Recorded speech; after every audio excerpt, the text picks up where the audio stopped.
आज का हमारा टॉपिक है बेसिक टॉपिक्स। ये है पार्ट 2। पार्ट 1 में आपने देखा था कि हमने सब्जेक्ट और वर्ब यानी मेन वर्ब के बारे में हमने बात की थी। आज हम इस वीडियो में करेंगे हेल्पिंग वर्ब और ऑब्जेक्ट के बारे में बातें, क्योंकि एक ही वीडियो में समझाना बहुत मुश्किल था, थोड़ा बेसिक टॉपिक है, इसलिए कोशिश की है कि 2 वीडियोज़ में आराम से आपको समझा सकूं। तो चलिए करते हैं शुरुआत आज के टॉपिक की, बेसिक टॉपिक्स। बेसिक टॉपिक क्या होते हैं? जो छोटी छोटी बेसिक चीज़ क्या होते हैं, शुरुआती चीज़ें, जो छोटी छोटी चीज़ें होती हैं, उसी में हमें सेंटेंस बनाने के लिए हमें किस चीज़ की मदद चाहिए होती है? सब्जेक्ट की चाहिए होती है, वर्ब की चाहिए होती है और ऑब्जेक्ट की चाहिए होती है। हमने देखा था सब्जेक्ट, फिर हमने देखा था वर्ब। सेंटेंस में बनाने के लिए हमें मेन वर्ब और हेल्पिंग वर्ब 2 चीज़ चाहिए होती हैं।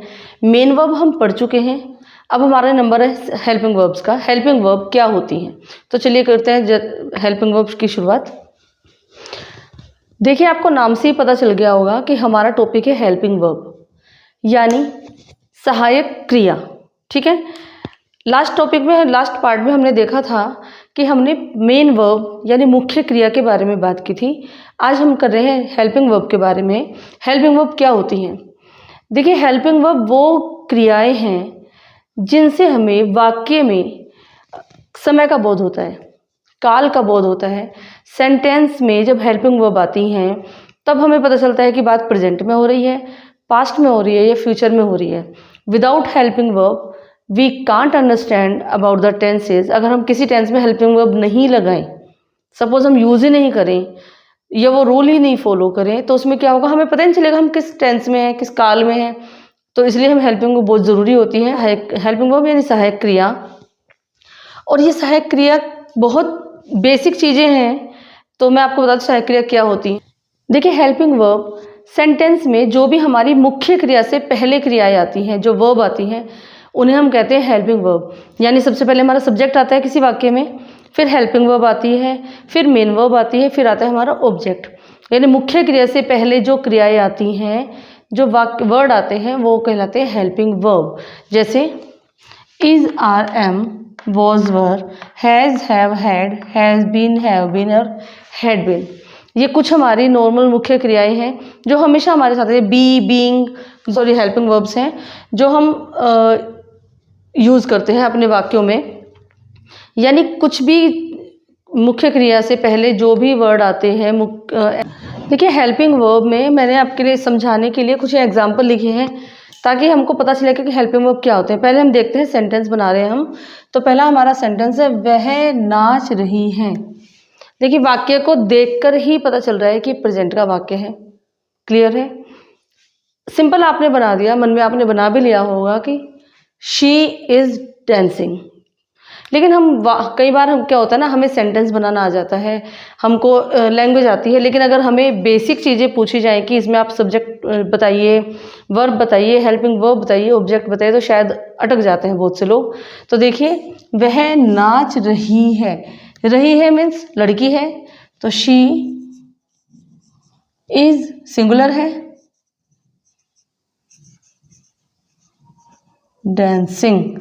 देखिए, शी इज डांसिंग, सब्जेक्ट हमारा शी, इज क्योंकि प्रेजेंट कॉन्टिन्यूअस है, सिंगुलर पर्सन है, और जो हमारे ये इज रही है, मेन वर्ब हमारी क्या है, डांसिंग, नाचना।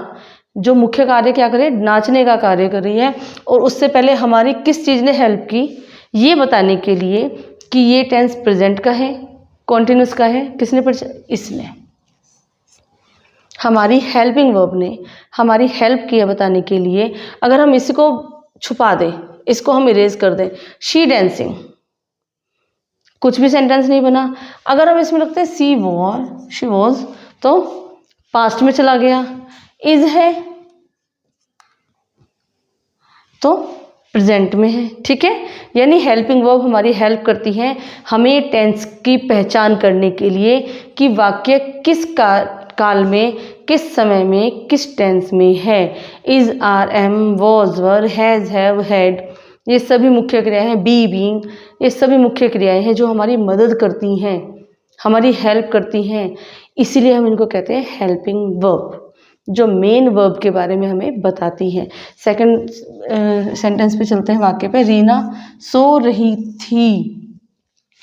हिंदी में तो हमें पता चल गया कि रीना सो रही थी, पास्ट के वाक्य है, पास्ट के लिए आ गया। अगर इंग्लिश में बनाना हो तो रीना वॉज स्लीपिंग। अगर यहाँ पर रीना वॉज स्लीपिंग हमें हेल्पिंग वर्ब लगाई तभी तो हमारा क्लियर हुआ। भाई आपको हम हिंदी नहीं बता रहे हैं, मैं आपसे हिंदी में बात कर ही नहीं रही हूँ, and I am talking to you कि I was going to the market and first I went on the tikki papdi shop, I ate, then I went to another shop and. तो आपको सुन के जिनको पहचाना वो तो बताएंगे, लेकिन जिनको नहीं पहचाना है तो दे विल पजल अबाउट कि हम किस बारे में बात कर रहे हैं। तो हेल्पिंग वर्ब हमारे टेंस को पहचानने का कार्य करती है। मैं बार बार इसलिए आपके सामने दोहरा रही हूँ कि बहुत से लोग मेन वर्ब और हेल्पिंग वर्ब में कंफ्यूज हो जाते हैं। जहाँ हेल्पिंग वर्ब रखनी होती है वहाँ वर्ब को, क्योंकि वो वर्ब याद रहती है, वो हेल्पिंग और मेन वाले वर्ड जो उनको छोड़ देते हैं। तो प्लीज़ डोंट फॉरगेट कि हेल्पिंग वर्ब अलग होती है, मेन वर्ब अलग होती है, बट दोनों ही एक दूसरे की पूरक हैं। ठीक है। अब मम्मी बाजार चली गई हैं, वाक्य हमारा है प्रेजेंट परफेक्ट का टेंस है, तो मम्मी गई है सिंगुलर है, has gone to market. Mummy बाजार चली गई है, परफेक्ट का टेंस है, हिंदी में तो हमें पहचान हो जाती है, हम इंग्लिश में फिर अटक जाते हैं। Has, have, had. Has have आता है आपके प्रेजेंट परफेक्ट में, हैड आता है आपका पास्ट परफेक्ट में। हैज़ आता है सिंगुलर के लिए, हैड आता है प्लूरल के लिए। हेल्पिंग वर्ब में ये चीज़ें भी बहुत मायने रखती हैं, याद रखिएगा। Is, are, am, has, have, was, were, यहाँ भी एक वचन बहुवचन सिंगुलर प्लूरल का बहुत बड़ा रोल होता है। ऐसा नहीं है कि सिर्फ हमें हेल्पिंग वर्ब पुट करनी है तो हम कुछ भी कर दें, नहीं, हमको सब्जेक्ट के अकॉर्डिंग ही हेल्पिंग वर्ब रखनी होती है, याद रखिएगा, भूलिएगा मत। जैसे मैंने खाना खा लिया था, कौन सा टेंस है हमारा? पास्ट परफेक्ट का टेंस है। मैंने यानी आई, खा लिया था हैड इटन फूड। मैंने खाना खा लिया था, आई हैड इटन फूड। समझा आपने? हेल्पिंग वर्ब मेन वर्ब से पहले रखी जाती है हमेशा, उसकी पूरक होती है। मेन वर्ब जो होती है, मैंने आपको लास्ट वीडियो में भी बताया कि मेन वर्ब हमारी एज पर सेंटेंस चेंज होती है, कॉन्टिन्यूस में अलग होगी, परफेक्ट में अलग हो जाएगी, इंडेफिनिट में अलग हो जाएगी, पास्ट में अलग हो जाएगी। क्लियर है आपका यहाँ तक? आप एक स्क्रीनशॉट ले लीजिए इसका क्लियर करने के लिए कि हेल्पिंग वर्ब क्या होती हैं जो मुख्य क्रिया से पहले आती हैं, हमें सेंटेंस का समय बताने के लिए, काल बताने के लिए यूज़ की जाती हैं। मेन वर्ब क्या होती है? जो हमारे वाक्य में क्रिया की जाती हैं कर्ता के द्वारा, सब्जेक्ट के द्वारा, वो होती है हमारी मुख्य क्रिया। सब्जेक्ट क्या होता है? जो वाक्य में कर्ता होता है, जो कार्य करता है, जिसके ऊपर हमारा सेंटेंस आधारित होता है। अब बात करते हैं ऑब्जेक्ट की। ऑब्जेक्ट क्या होते हैं? सब्जेक्ट, वर्ब यानी हेल्पिंग वर्ब और मेन वर्ब आपने समझ ली। अब हमारा नंबर आता है ऑब्जेक्ट का, कि ऑब्जेक्ट क्या होते हैं।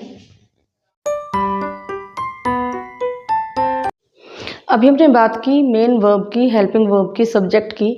अब हम बात करते हैं ऑब्जेक्ट की, क्योंकि हमारे वाक्य में सब्जेक्ट, हेल्पिंग वर्ब और उसके बाद हमारा ऑब्जेक्ट भी बहुत ज़रूरी होता है। तो शुरू करते हैं ऑब्जेक्ट। ऑब्जेक्ट क्या होते हैं? देखिए, किसी भी वाक्य में जिस भी नाउन या प्रोनाउन या थिंग पर सब्जेक्ट यानी जो हमारा करता है, वो कार्य करता है, क्रिया करता है, वो ऑब्जेक्ट कहलाता है। सिंपल से शब्द है, यानी कोई भी वाक्य हमारा है, कोई भी सेंटेंस हमारा है, उसमें कर्ता यानी सब्जेक्ट वह कुछ काम करता है, खाता है, पीता है, बनाता है, कुछ भी काम करता है किसी भी चीज़ पर, वो ऑब्जेक्ट है। जैसे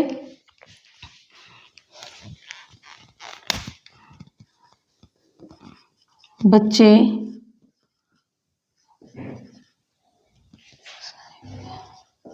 साइकिल से स्कूल जाते हैं। देखिए, बच्चे साइकिल से स्कूल जाते हैं। अभी आप देखिए इसमें हमारा सब्जेक्ट क्या है, बच्चे यानी चिल्ड्रन, ठीक है। फिर आपका क्या आ गया, वर्ब, क्रिया, क्योंकि ये हमारा है पास्ट प्रेजेंट इंडेफिनिट का टेंस, तो हमारे इसमें एस और एस लगता है हमारा एज पर सब्जेक्ट, सिंगुलर के साथ SEIS, प्लूरल के साथ कुछ नहीं लगता है। तो यहाँ प्लूरल है चिल्ड्रन, यानी बच्चे स्कूल जाते हैं साइकिल से, ठीक है। तो children goes to school by cycle, children goes to school by cycle. अब यहाँ पर देखिए सब्जेक्ट हमारा है इस वाक्य में चिल्ड्रन, यानी बच्चे क्या काम कर रहे हैं, स्कूल जाने का, क्लियर है। और किसके द्वारा, साइकिल के द्वारा, यानी साइकिल ऑब्जेक्ट है जिस पर कार्य किया गया है, जिसके द्वारा बच्चा स्कूल जा रहा है, बच्चे स्कूल जा रहे हैं, वो है हमारा ऑब्जेक्ट। क्रिया है हमारी जाना, और हमारा सब्जेक्ट क्या है, बच्चे, यानी बच्चे क्या कार्य कर रहे हैं। मेन वर्ब हमारी क्या आई, जाने का, वर्ब हमारी समझ में आई आपको, जाने का कार्य कर रहे हैं, कहाँ पर, स्कूल में, और किसके द्वारा, साइकिल के द्वारा, साइकिल से जा रहे हैं, तो ऑब्जेक्ट हमारा होगा साइकिल। क्लियर हुआ आपका।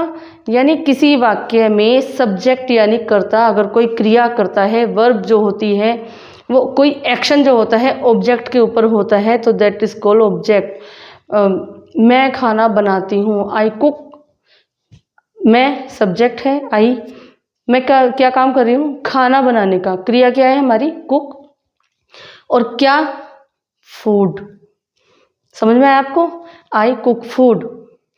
आई स्कोल्ड टू माई किड्स, मैं अपने बच्चों को डांटती हूँ। सब्जेक्ट क्या है इस सेंटेंस में, मैं। स्कोल्ड क्या हुआ, हमारी वर्ब हो गई, हमारी क्रिया हो गई कि क्या काम किया, बच्चों को डांटने का काम किया, ठीक है। और ऑब्जेक्ट क्या है, हमारे बच्चे, यानी किसको डांटा, बच्चों को। क्रिया किसके ऊपर हुई, बच्चों के ऊपर, किसके द्वारा, मेरे द्वारा। आई होप आपको समझ में आ गया होगा। बहुत इजी से टॉपिक है, बेसिक टॉपिक है, टफ नहीं है, बट क्या होता है ना, जब हम आगे आगे चलते हैं तो हम पीछे का छोड़ देते हैं। जब हम शुरुआत करते हैं तो अच्छा लगता है, बट जब हम आगे सीखते हैं तो हम पीछे की जो बेसिक चीज़ें हैं ना, हमको लगता है ये बहुत ईजी सी चीज़ें हैं, ऐसी हो जाएगा, बट नहीं। बिना ABCD के यू कांट लर्न इंग्लिश। क ख ग के अलावा आप हिंदी भी नहीं सीख सकते हैं। तो बेसिक चीज़ें बहुत ज़रूरी हैं। कोशिश करिए, स्टेप बाय स्टेप चलिए, ओके। सब कुछ प्रिपरेशंस करिए, अच्छी तरह से करिए। बेसिक टॉपिक अब आपके क्लियर कर दिए हैं मैंने, सब्जेक्ट, वर्ब और ऑब्जेक्ट का। तो आई होप अब आपको सेंटेंस बनाने में दिक्कत नहीं आएगी। किसी भी काल का होगा, किसी भी समय का होगा, कोई भी टेंस होगा, उसके लिए आपको करनी पड़ेगी प्रैक्टिस, ठीक है। तो सेंटेंस बनाने में हमारी जो चीज़ें मेन हैं वो मैंने आपको बताई हैं। वर्क करिए, make a note, make a resistor, कुछ भी बनाइए, उन पे बनाइए सेंटेंस। मैं यहाँ ज़्यादा नहीं बता पाती हूँ, थोड़ा बताती हूँ, इसी से रिलेटेड और बनाइए। फाइंड आउट करिए कि सब्जेक्ट क्या हो सकता है इसमें, वर्ब, मेन वर्ब, ऑब्जेक्ट, सब कुछ फाइंड आउट करिए। यूँ चुटकियों में आप लोग इंग्लिश में बात करना भी सीख जाएंगे। जब आप टेंशन बनाना सीख जाएंगे, ट्रांसलेशन सीख जाएंगे, तो then you can speak very easily. It is not too tough, but it need hard work only. So please keep hard working and subscribe my channel, like my channel, share my videos and be with me always, and bell icon दबाना मत भूलिए। मुझे देखिए, I am with you, I'll teach you how to speak, but you have to do hard work, okay? तो keep studying, keep hard working, I'm always with you. Bye, जय माता दी, जय हिंद।